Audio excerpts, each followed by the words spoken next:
খুব শখ করে দুটি বিয়ে করেছিল ফরহাদ ভাই। দুই বউকে একসাথে লালন পালন করাটা ছিল ফরহাদ ভাইয়ের শখ।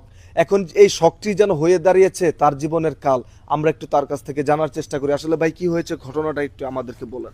আমি ভাই ধরা খাওয়া গেছি, আমি দুটিকে আমি তালাক দেব।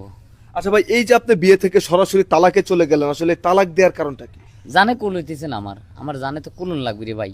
সারাদিন পরিশ্রম করি, পরিশ্রম কাইসে এ বউ কবি ও বউ কবি যে আইসো ভাত বাড়ি দিবি, খাওয়াবি, ভালো মন্দ খাওয়াবি। এরা কি করে, এ ডাহে ওর ঘরে শোয়ার জন্য, এ ডাহে ওর ঘরে শোয়ার জন্য। ভাই আমার যে ভাই বডি ছিল ভাই, বডি আর বডি নেই, বডি হয়ে গেছে। আচ্ছা, এই যে আপনি এত দুঃখ প্রকাশ করছেন, আমরা একটু জানতে চাই তার আগে যে আপনার বড় বউকে ছোট বউকে? আমি তো আমাকে চিনবির পারতেছি না, এখন বউ চিনবো কেবা করিয়া। আচ্ছা, এই যে আপু আপনার কাছে একটু আমরা কথা বলতে চাই। আপনি যেহেতু ওনার ওয়াইফ, এই যে আপনারা দুজন জেনে শুনেই কিন্তু বিয়ে বসেছেন, এখন আপনাদের স্বামী আপনাদের জ্বালায় অতিষ্ঠ হয়ে এই যে আপনাদেরকে ডিভোর্স করে দেওয়ার চিন্তা ভাবনা করতেছে, আসলে এটা আপনার কাছে কতটুকু যুক্তিসঙ্গত মনে হয়?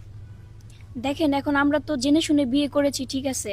এখন ও এরকম করবে, হুট করে মানে ডিভোর্সের সিদ্ধান্ত নিবে, এটা তো আর আমি জানি না বা আমরা জানি না। আসলে ডিভোর্সের সিদ্ধান্তটা নেওয়ার কারণটা কি, আপনার কি মনে হয়? ওই তো বললো, একটু আগে বলছে, শুনেন নাই যে আমি নাকি আমার ঘরে ডাকি, ও নাকি ওর ঘরে ডাকে। মানে স্বাভাবিক, আমার বিয়ে করছে, আমি ওর ছোট বউ, ভালোবেসে আমরা বিয়ে করছি। এখন আমি নতুন নতুন বউ, এখন আমি আমার ঘরেই তো থাকা উচিত, ওর উচিত না? আচ্ছা, আমরা একটু তাহলে আমরা শিওর হলাম দর্শক যে উনি হচ্ছে ওনার ছোট বউ। এখন আমরা একটু বড় বউর কাছে যেতে চাই। আচ্ছা, এই যে বড় বউ, আপনি যে আপনার স্বামীকে নাকি আপনার ঘরে রাখতে চান এবং আপনার ছোট যিনি আছে তিনি তার ঘরে রাখতে চাই, এটা আসলে কতটুকু সত্য বা কতটুকু যুক্তিসঙ্গত?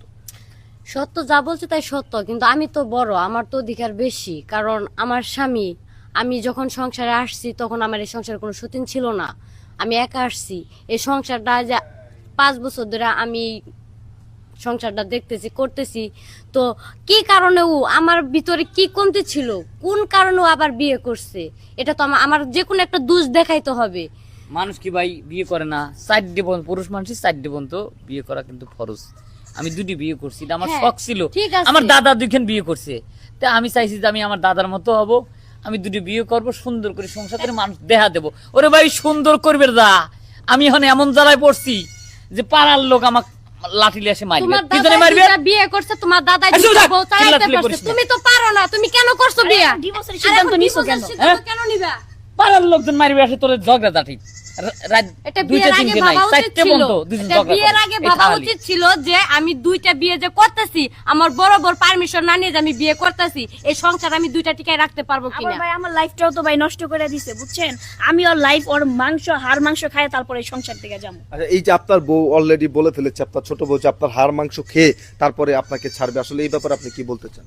বাদি আছে কি দেখেন তো, এই জামাটা খুললি মোটি তো, আর দেখেন তো এখানে কোনো মাংস আছে, এই রাতটা দেন মাংস আছে, শেষ করে হেলাইছে দুই তো। দর্শক, আপনারা দেখতেই পেলেন যে স্বামীর দাবি হচ্ছে তার অলরেডি হাড় মাংস খেয়ে ফেলেছে তার দুই বউ, এবং বউয়েদের দাবি তারাও নাসরবান্দা, কেউ এই সংসার ছেড়েও যেতে রাজি নয়, কেউ স্বামীকে চুল পরিমাণ ছাড় দিতেও রাজি নয়। আর মাংস খাইছি, হাড্ডি তো আর খাই না, হাড্ডি খাইমু তারপর সংসার থেকে যাইমু। তালাকের চিন্তা ভাবনা করলে আমরা যাচ্ছি না কেউ। আচ্ছা, এই যে আপনার বড় সতীন তো অলরেডি বলে ফেলেছে যে উনি হাড্ডি খেয়ে তারপর যাবে, এখন আপনি কি খেয়ে যেতে চাচ্ছেন এটা একটু বলেন। আমি ভাই কিছুই খেতে চাই না, আমাকে যেভাবে পটায় মোটায় বিয়ে করে আনছে, ধন সম্পত্তি টাকা পয়সা যা আছে আমার দিয়ে রেখে আমি চলে যাবো। দর্শক, আপনারা কিন্তু দেখতেই পারলেন যে এই ভদ্রলোক দুটি বিয়ে করে এখন পড়েছে বিপদে। ওনার বড় বউ ওনার হাড্ডি মাংস খাওয়ার জন্য রেডি, এবং ওনার ছোট বউ ওনার সকল টাকা পয়সা আত্মসাৎ করার জন্য রেডি। আপনারা বুঝতেই পারছেন দর্শক, এই ভুল দয়া করে কেউ কখনো করার চেষ্টা করবেন না, দুটি বিয়ে একসাথে কেউ কখনো করবেন না।